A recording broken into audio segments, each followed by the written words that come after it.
Hi everyone. Today I'm going to continue with the Ancestral Contracts, the Fire Walk With Me series, part 3, and today it will be about clarifying ancestral contracts on a personal level in terms of the realm dynamics with regards to storytelling, traditions, ancestral beliefs, mythologies, folklore, and much more. And I am hoping that I'll be able to explain clarify to you the understanding of the fact that these are also contracts that one submit to willfully, and sometimes you are unaware that you do that because of the way that the story is told. And so it's important for us to take notice that storytelling, as well as traditional folklores, this doesn't mean this is particularly aimed at a specific peoples or group of a community as such. It is a collective consciousness right over the entire planes of existence that we're living in. And so I would like to take this direction to explain more the personal aspect and also the people as a collective of a particular society or belief. And so it's important for us to look at how traditions are shaped, or how traditions shape the conscious mind, how your belief in traditions in terms of storytelling, folklore, shape your consciousness, and perhaps also even shape your existence going forward in your life path, and how important it is for you to take note of what you allow yourself to be consciously consumed with. In other words, what you allow your mind to be seeded with. And it's important that we focus on the personal experience while we are able to experience our lives, while we are living within a particular society. It doesn't matter what sort of society we're looking at. I am talking about this as a general explanation of how consciousness with regards to storytelling and folklore can actually shape empires, can actually shape nations. It can shape the way that people believe in things and what they believe of each other, whether they know them or not. It can also shape the conscious awareness with regards to what you feel when you are connected or confronted by a particular type of person or experience that you find yourself in. And so this does key into a narrative that is shaped by an actual urban legend or folklore or mythology. And so the storytelling, myth, legend, spiritual leaders can often also hold control or sway over communities, over peoples, over how people make choices, decide on things. And sometimes it can be to the destruction of the self or the destruction of another nation, which can also lead to wars, etc. And so this is the third part that will tie into the next series that I'm busy working on, called, related to archons. And so I'd like for you to just brush up on archons in my video section, as you'll see the link below. It just explains the experience of an archon, experience energy for what it is, and the process in how one really needs to take control of one's sovereign state of mind, or your estate, your energetic state of existence, of who you are, where you are, and how you feel about yourself. And so I jump in straight in by the first thing that came to mind as I was busy putting this material together. A story that was told, that I experienced as a child, was a story about Peter and the wolf. And this is a Russian story, believe it or not, as much as it's been thrown around and manipulated in such a way that it's basically a story that requires a hero, it requires a little lesson in there, it requires a villain, And much like the story that is told to every human being on this planet, that there has to be a hero, there has to be a lesson, and there has to be a villain, it creates a state of conscious duality. So in other words, you're always living in some sort of conflict in your conscious mind. And this also is a contract that one agrees to be subjected to, even as a child. When you go through these experiences, you start to live a particular way, and it is muchly it's broadened its way of storytelling over the centuries, I suppose, in terms of mainstream media, memes, even movies, traditional stories that are being told, and that it's being propagated as oral tradition, when it's just perpetuating the same story with the same agenda over and over. And so what I want to bring to your attention is that as much as everyone wants to blame an external factor or an element or an entity for conflict, one must also investigate oneself to also address the internal idea of what a villain appears to be like, whether it is the devil that lives underground, or the people that lived in the cave that believed that their own shadows were their devils, etc., etc., etc.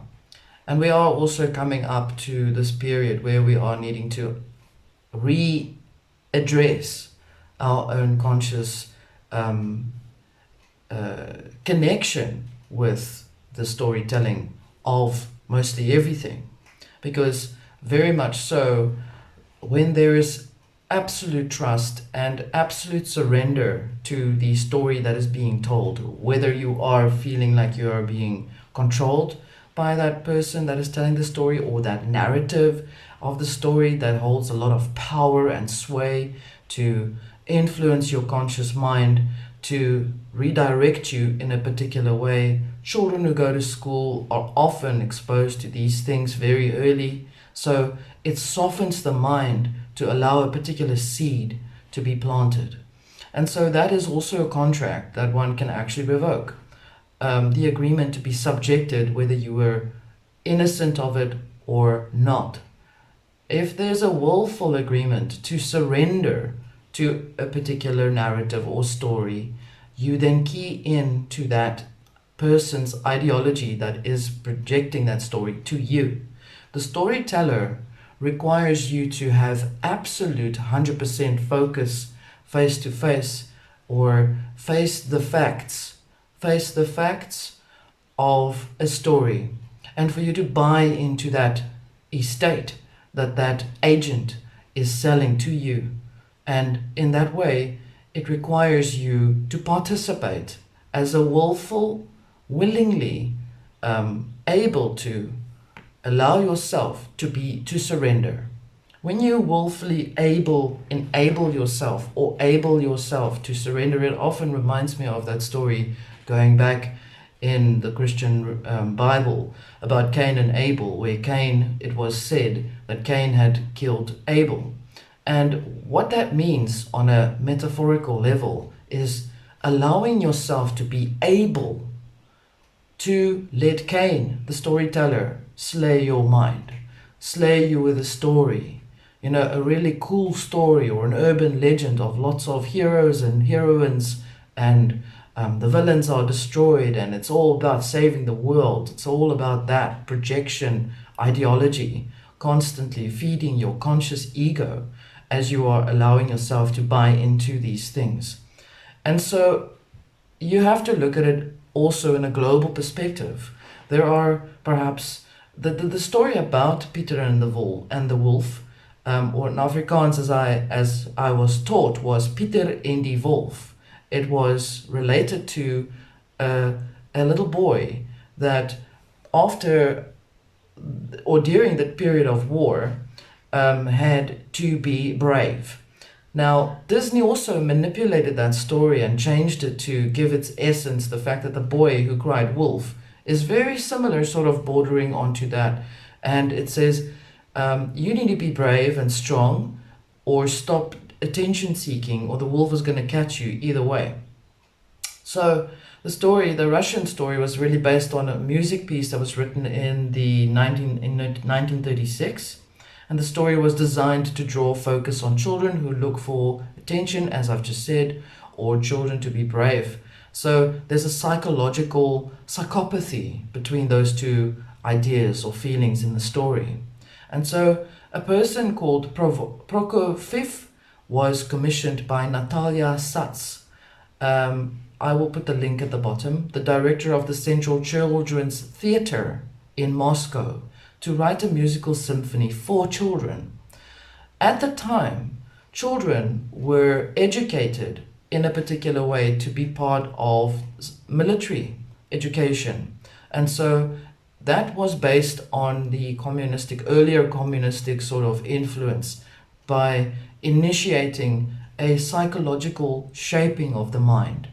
Sats and Prokofiev had become acquainted after he visited her theater with his sons several times.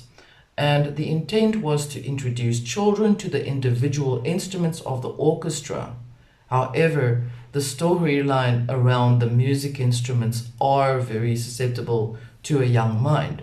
And so when you look at something, you want to hear something, you are mind, body, soul stimulated by everything on your five senses. And those are unfortunately also gateways that you allow yourself to be manipulated by or influenced by. And so the first draft of the music piece, called the libretto, which is freedom, of course, was about a young pioneer, the Soviet version of a Boy Scout, called Peter, who rights a wrong by challenging an adult. And if you look at the war part in that aspect, you'll understand that that is exactly how they felt. They felt like they were children of the war, and they had to rightfully correct an old, ancient adult, which could be any country at the time of that war aspect. So I'm not really going into the events of the war as such. I'm going into the experiences of the way the music was put together to entice the child's mind to become a willing subject for a particular ideology or narrative at the time. So Prokofiev was dissatisfied with the rhyming text produced by Nina Pavlovna Sakonskaya. Her real name was Antonia Pavlovna, around 1800 and 1800s. Then popular children's author Prokofiev wrote a new version where Peter captures the wolf, as well as promoting desired pioneer virtues such as vigilance, bravery, and resourcefulness. The plot illustrates older generations in the Soviet themes, such as the stubbornness of the Bolshevik people and or their generations, and then the grandfather, which is also a very strong element of that specific political stance. And so, as the triumph of man, or Peter, taming nature, the wolf, which is a Marxist ideology in its essence, because to tame nature requires a great deal of destruction. In other words, you have to tame your nature whether you live or die. You must chop off the trees because that is your way of taming nature. You must manipulate the weather, and that's your way of taming nature. So as you can see, the ideology, the story is very much based on that aspect. There is a psychological endearment or a type of nostalgia feeling that you have when you're listening to the music, because it really moves you on an emotional level inside of your heart and in your mind. You almost feel sad, but you also enjoy the rhythm of the music. I've listened to the piece of music. There's nothing wrong with the music. As I've said, once you're an adult, you're able to understand the psychology of it. That's provided, of course, if you've decided to question everything. And as I've said before, I questioned a lot of things. And so psychologically, as I said, the music is part of the deal of the influence itself on a mental level, and to sway you as a child so that you will be a willing participant in the influences of society and what society requires of you on a conscious level. Meaning, will you be a willing participant in your country, and will you be able to do things for your country and perhaps even die if it was a requirement from you? And so these influences, these stories that are told, even as a child, for children, are there to manipulate the mind in such a way that you then become subjected as an adult to stories, to external experiences around you. External stories and situations and things around you do play a very strong role, mainly if or because you perhaps live with the expectation of receiving things from the outside world, receiving external gratification, receiving external requirements or external connections to something around you. In other words, certain individuals, or it is in the human nature itself, let me put it that way, where humanity seeks social interaction with their fellow man. And this requires external communication, whether it's through senses, whether it's through music, whether it's through narratives of story swapping, whether it's through exchanging ideas, whether it's through trading. And so a religion even, that it is in the human nature itself to have these capabilities to experience things from the outside, that feeds or nourishes or seeds the conscious mind. Again, you need to take note that you are able to use discernment, obviously, at all times. But what if you're not that far aware? What if you're unaware of allowing yourself to be constantly perpetuated by things on the outside? Then it would take some time for you to understand eventually, and perhaps a few lifetimes, before you can understand why you had experienced certain things the way that you have. And so I'm also going towards another story which was quite interesting from my childhood, which I'm sharing with you. And the story was likely probably around the later stage, or perhaps even earlier. It depends. The time is not so clear. It's almost deliberately not made clear, so that you can't really find a reference to the story in itself.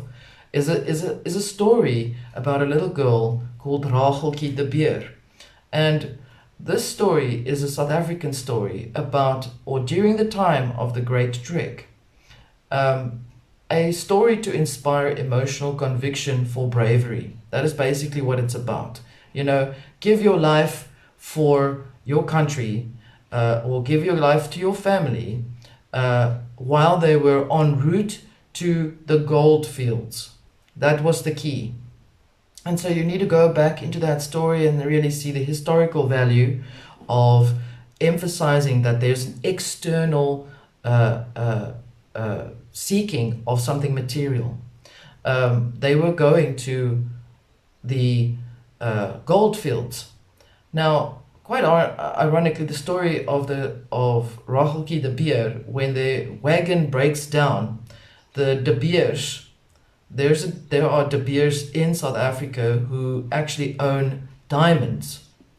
Unfortunately, they're also part of the, not all of them, but I believe that a part of them are actually in control of the mineral part of South Africa.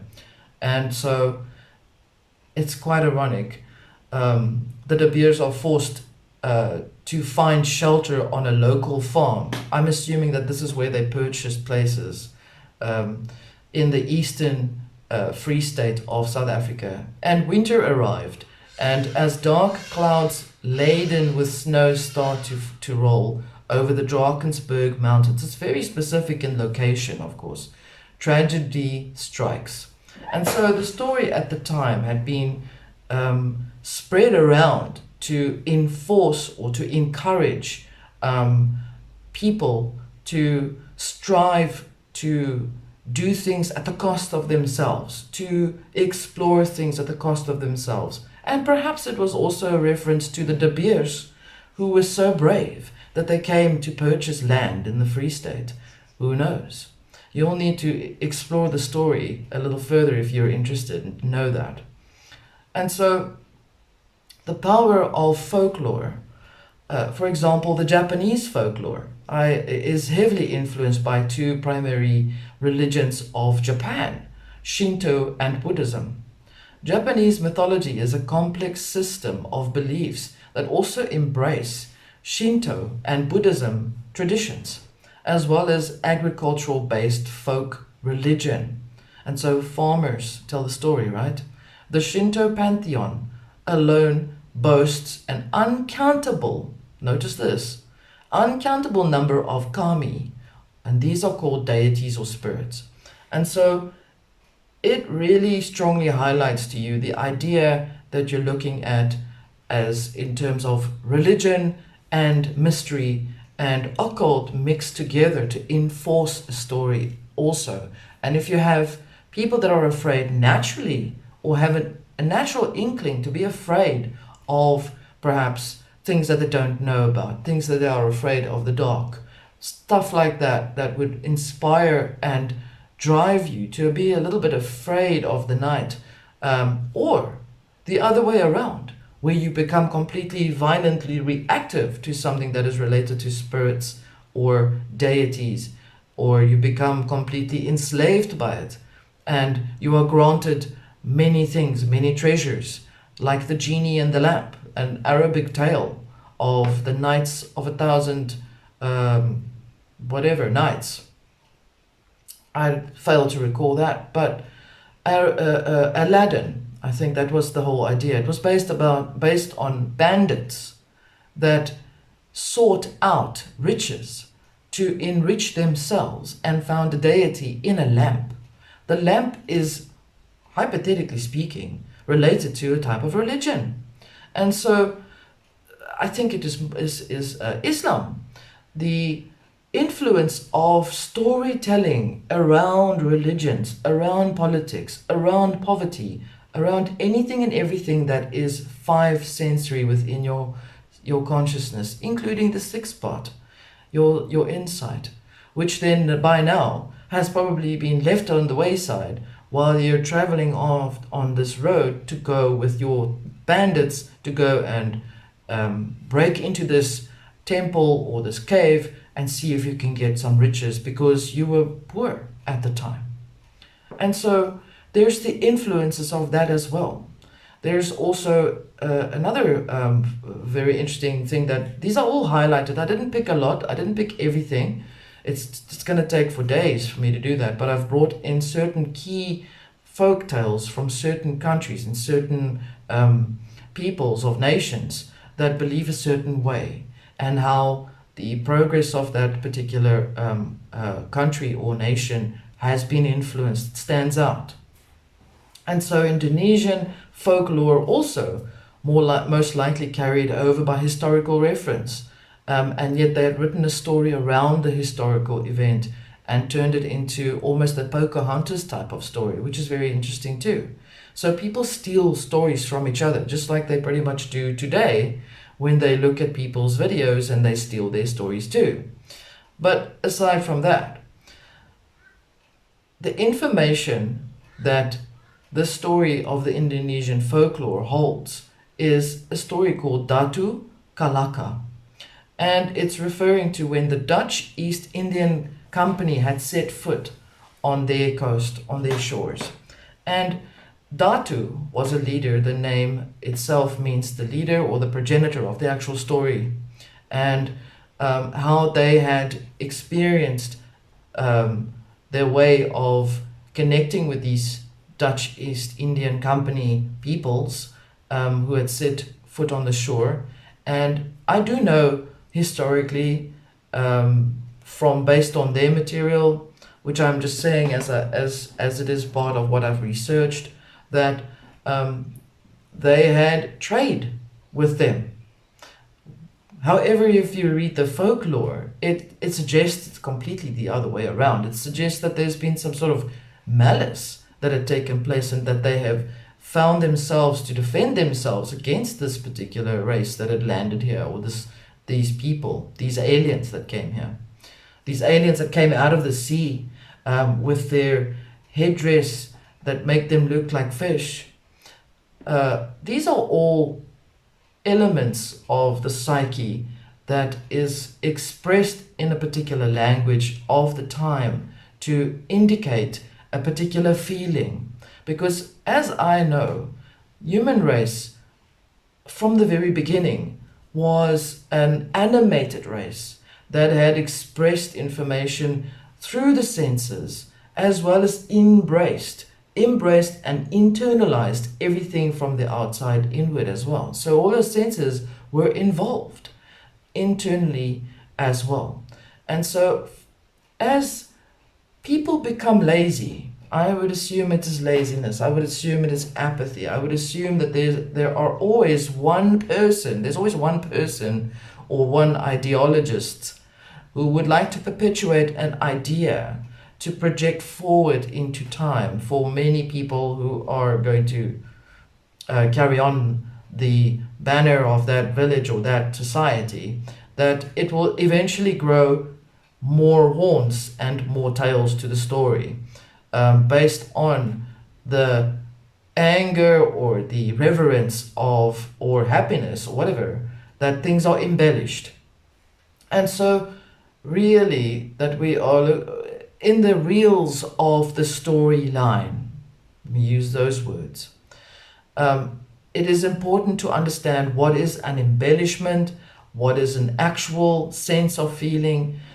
It is important for you to understand that on this channel, you'd be able to take note of how to be in control of your inner state, your estate, your energy state.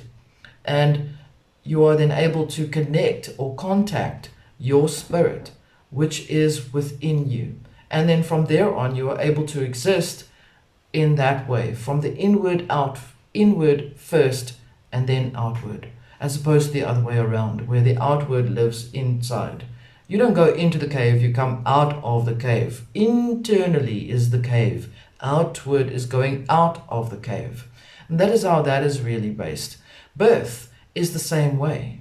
And unfortunately, I see that there is an inversion in that idea as well, where there is a great influence of external events that then dictate what goes inward. So mankind, man's nature at this current state, the collective consciousness, is very much triggered by the only act that requires an external element to go into, which is the sexual act. And that is all. That's where that stops. There's no birthing afterwards. The birth is what goes in must come out eventually. There's no birth. I see that is the only focus, is the actual instant gratification of that procreation act where that happens. And so that is a metaphor for the conscious state. And so here on this channel, I am explaining and showing to you that you are able to understand that you do not just only exist in the procreation moment of everything, but you exist as a full term, full spectrum, full potential, infinite potential, birth outward again. And so then you are able to understand that you are whole in that process, as many of you have noticed on this channel. Another interesting subject is also Mexican and American folklore. It's very colorful. I love it. For interest aspects, there's a story called Joachim Murita. He is the bandit of the gold fields. I think that this is a simplified or another version of Aladdin. And at the time, the story was told around the 1900s. So there had then already been a lot of people who would go back and forth over the world, traveling to each other and swapping out stories. The same reference around gold also at the time. And a lesson in how they tried to keep their gold away from the Americans. That is basically the story. And so the consciousness becomes shaped by these stories, filled with legends that one believes in the energy or the essence of that actual storytelling. And so it lends to speak for more to entice the imagination. And in that, as the imaginations are filled, so too does the story become more and more developed. And in time, that I am sure you have noticed that there would have then been directions in either way in which the story would be going. Like I said, it will now have grown 7 horns and 10 necks, 10 heads and 12 legs and 2 tails. And it's not living in a pond, it's now living in the sea. Cthulhu is a story that was developed by Cthulhu has been written by H.P. Lovecraft. I've mentioned this before. Cthulhu is a type of ideology that addresses the darker side of the consciousness. Unfortunately, it has a lot of influence from Aleister Crowley's work. It has a lot of influence from occult societies, and much of it is very much based on surrendering to chaos within your conscious side.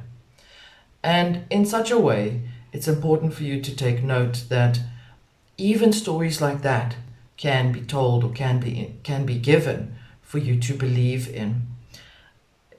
I am emphasizing that it is important that we state our consciousness first before we allow ourselves to lend our ears and our estates for other seeds to be planted or to soil the conscious mind.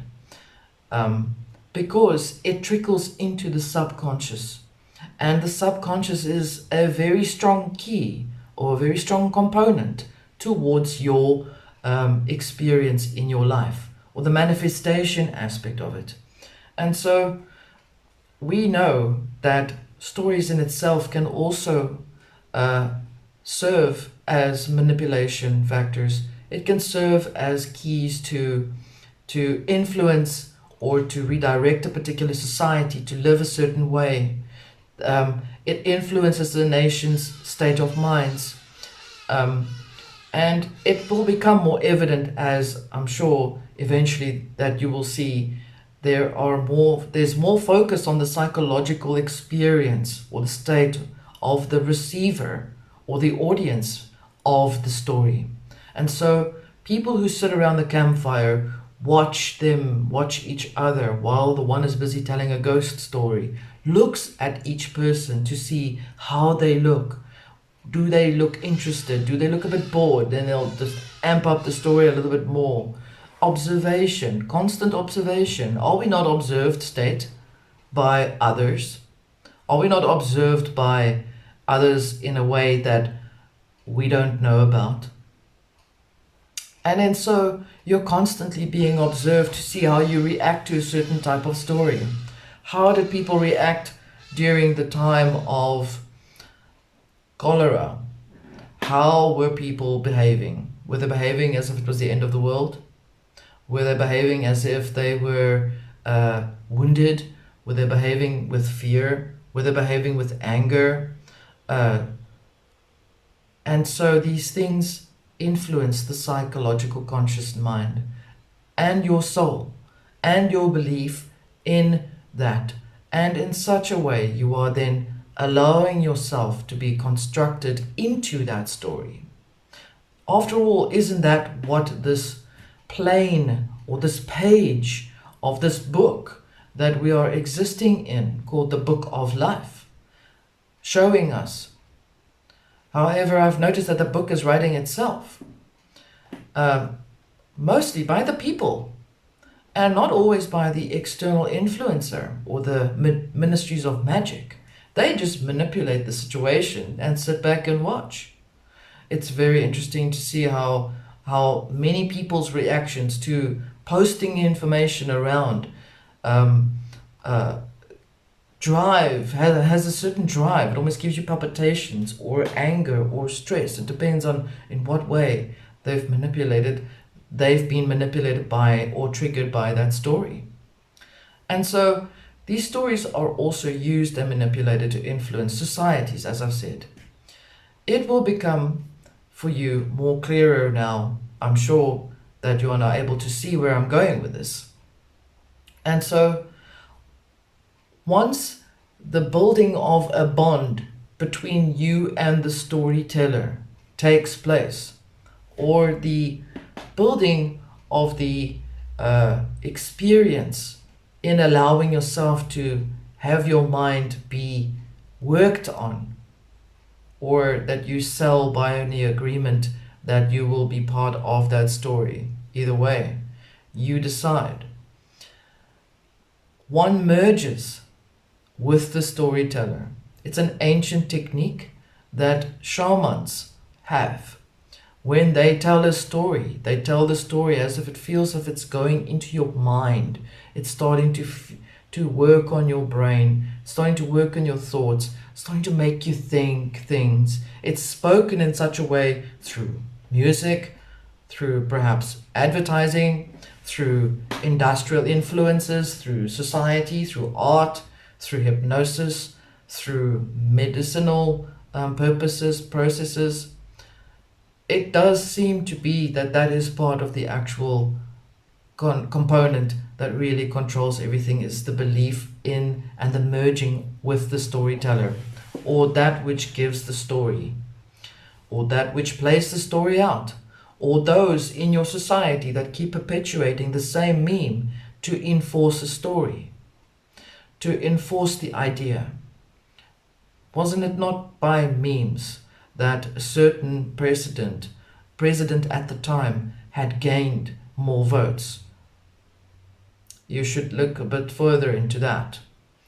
And so the ability to create that story by enforcing it with a belief of a little bit of magic, or a little bit of spice, or a little bit of mystery, a little bit of heroism, a little bit of tragedy, just throw in the right mix, and voila, you got a story that works for you. And you are then willingly playing in that role. And so we need to perhaps address that it is an agreement in its whole, in its entirety, that once you've agreed to the violence of that story, even the same thing applies. Your consciousness or subconsciousness becomes subtly redirected to go and to seek violence. If your consciousness is keying into rich man, poor man, you will be looking for things to get, to have manifestation happen for you. Money, riches, whatever. The word itself, rich man, poor man, says it all. Duality. You're either rich or you're poor. Either way, you must decide. If you're poor, then you need to do this, this, and that. X, Y, and Z. And you'll get into that. You'll get some money. You'll get some things falling out of the sky for you. It's that magical.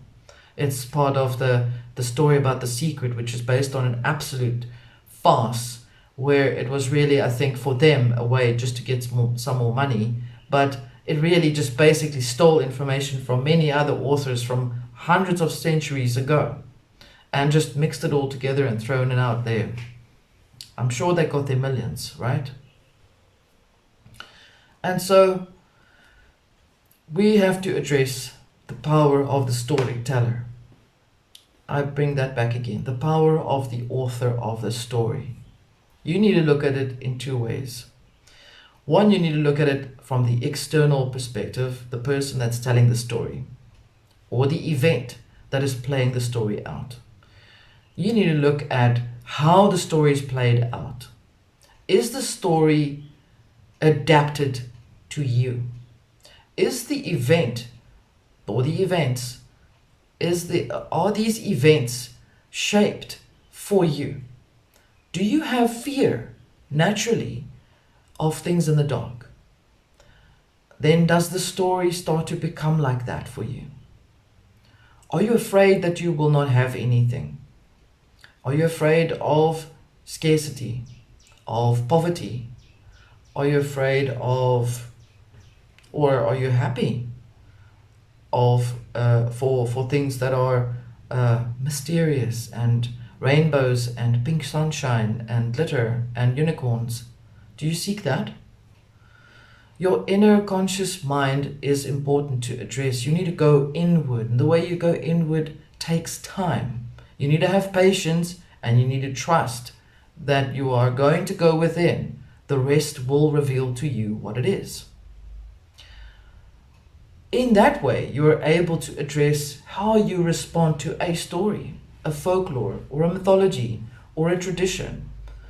Is the tradition or the folklore or the story designed to garner energy from you?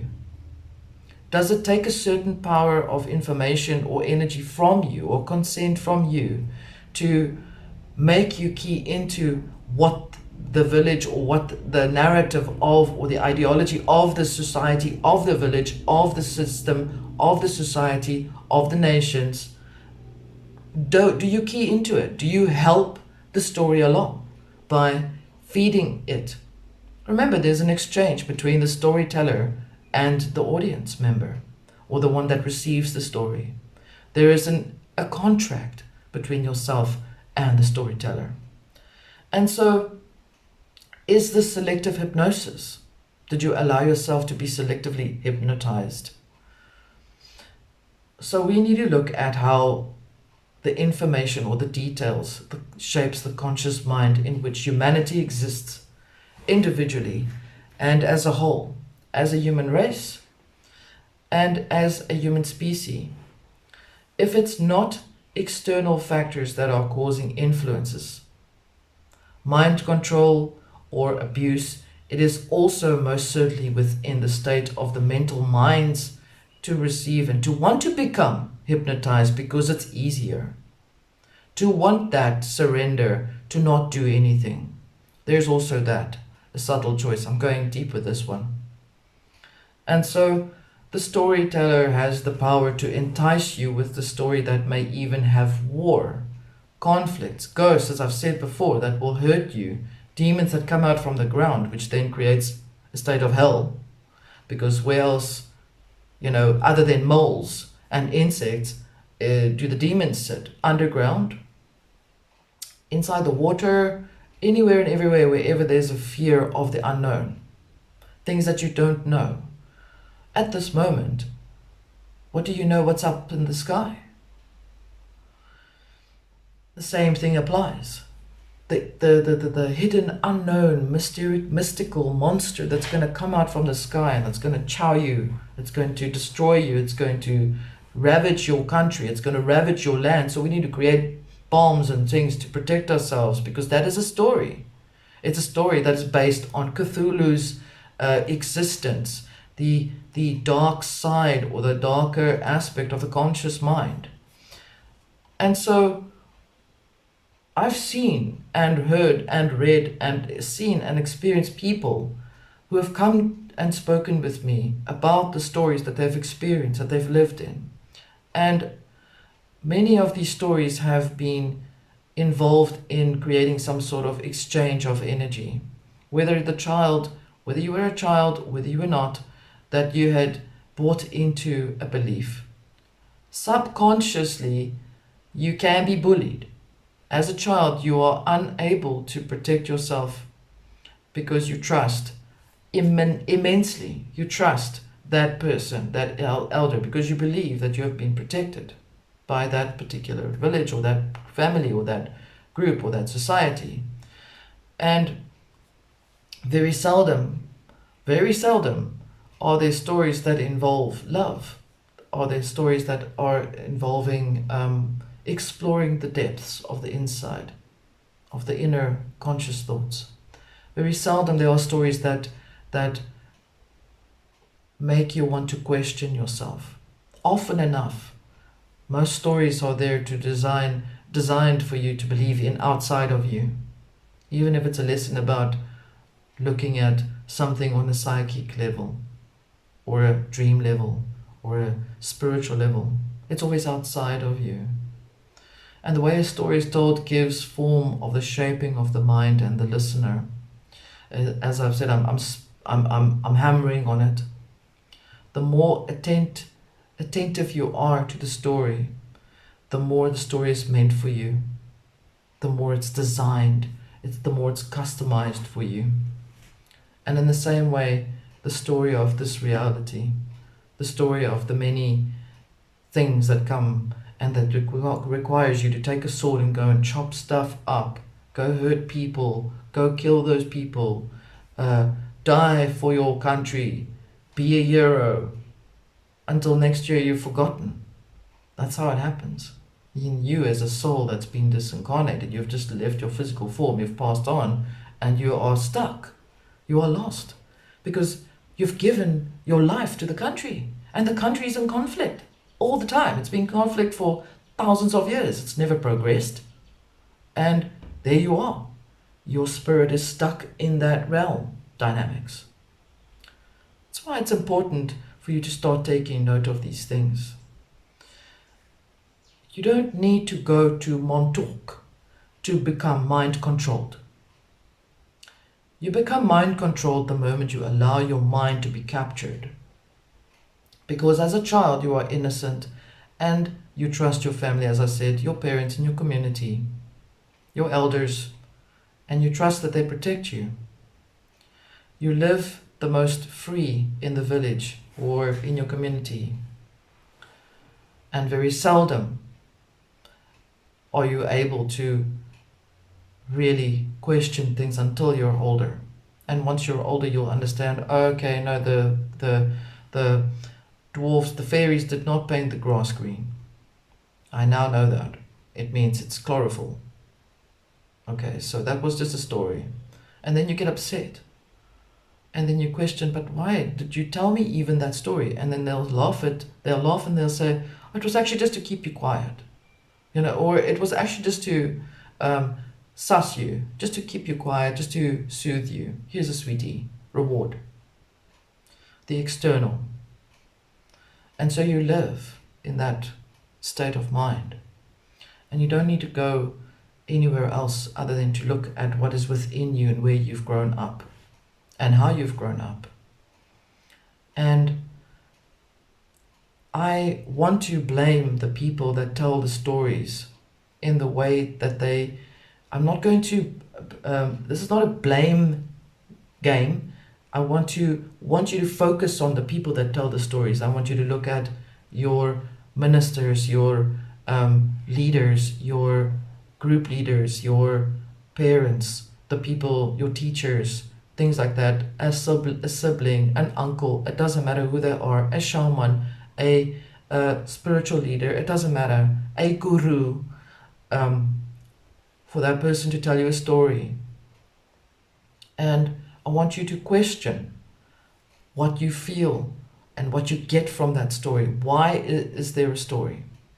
Number one, why can this person not just tell you straight, direct, actually the grass is green and it's because of chlorophyll? And you're too small to understand that right now, but when you're older, you'll understand that the sun actually helps to create chlorophyll. That's a natural process of the earth. Why not just tell the child that?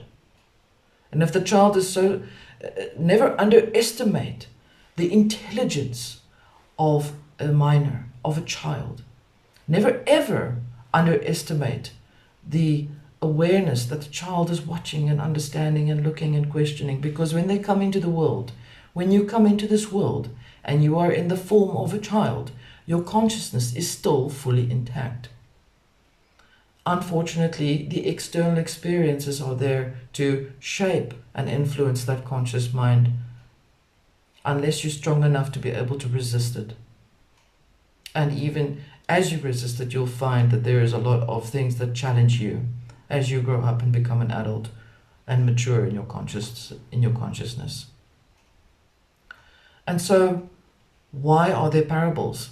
I'll hear someone tell me that the parable was created for the village to understand the story.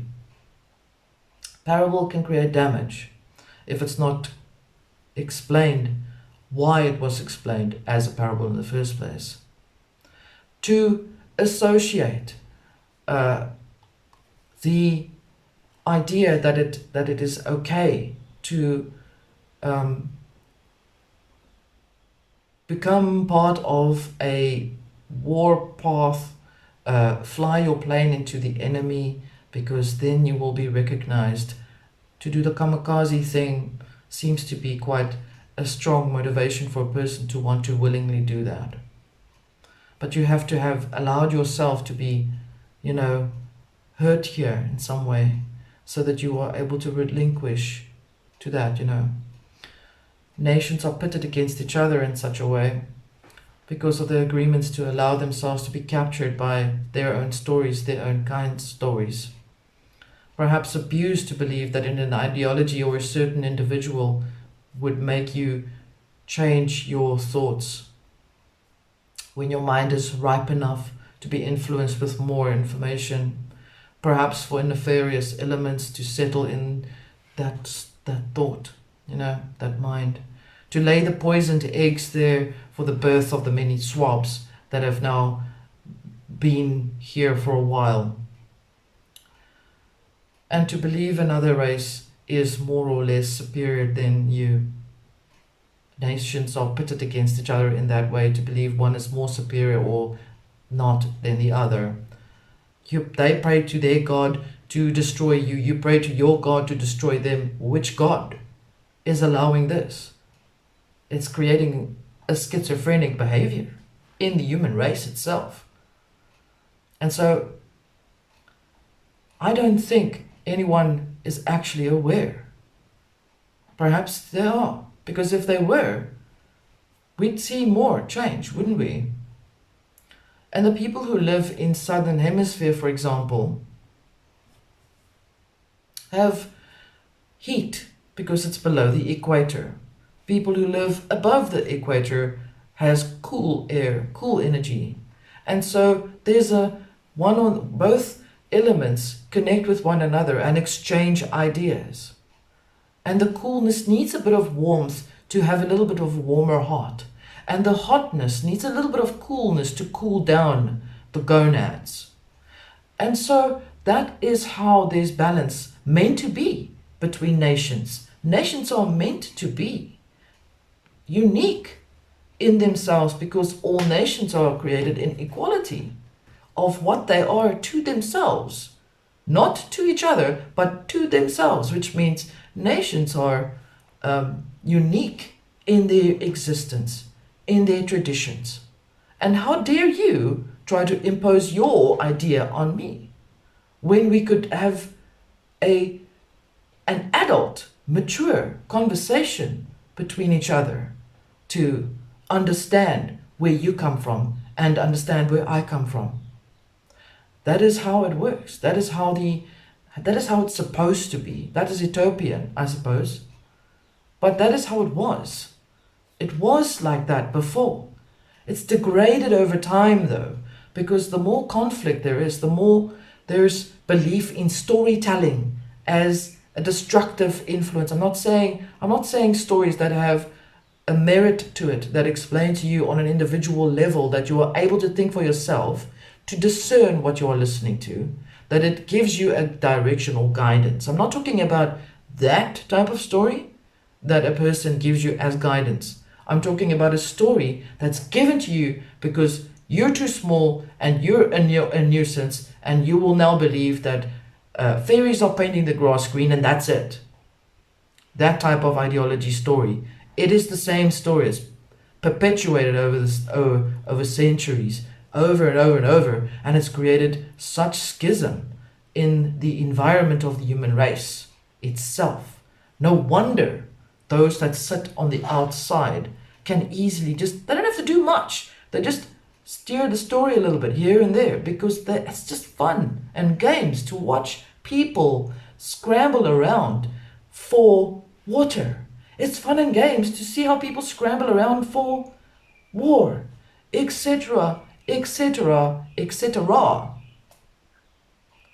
And so logic should also tell you that the belief in wanting to stay in war, because your elders have told you we can never have peace because we have to be in war forever and ever, amen, is a choice. You choose to buy into that story. It is a choice to allow your soul to be influenced by that belief system, by that agreement, by that ideology, by the narrative, because that person that's told you that story has got another idea behind it. He wants people to be as angry as he is. He wants people to buy into his anger. He wants people to tell you that actually no, they come from Mars and they come from Venus and that is why it is that way. And they are made from pig skin and they are DNA, pig DNA, and they have frog DNA. And that's how it is. And don't question me. And you need to grow up and go somewhere else. Why? Why is that influence perpetuated constantly? These are just examples, okay, of how nations do this to their own people. How people do this to their own people. You don't need a Rothschild or an Illuminati to do this to you. People do this to people. Families do this with families to seed negative energy because they are unhappy. Parents who have struggled going in life and worked to death with blood and sweat tell their child, you will never be happy until you have sweated blood. And the child grows up in that way. He tells his children that, and his children tells his children that. And you must be in anger and anguish, and you must sacrifice yourself, and you will always be poor as long as they are alive. Really? Ideologies, narratives, storytelling. Be careful what you buy into. I'm leaving this with you, and I am concluding this part of the ancestral contracts in the ideas of storytelling, myths, for you to investigate, to explore on your own. Question, always question. Don't stop questioning. And for you to then start to think and to recapture, to redefine your mental capacity when you're listening to something, including what I've just told you. And to understand how you are where you are within yourself when you are lending your ears. Wasn't it said in the Rome said, was it Caesar that said, friends, Roman countrymen, lend me your ears? Why? So that you can make me more powerful of a Caesar. I will leave this with you. We'll talk again. Much love.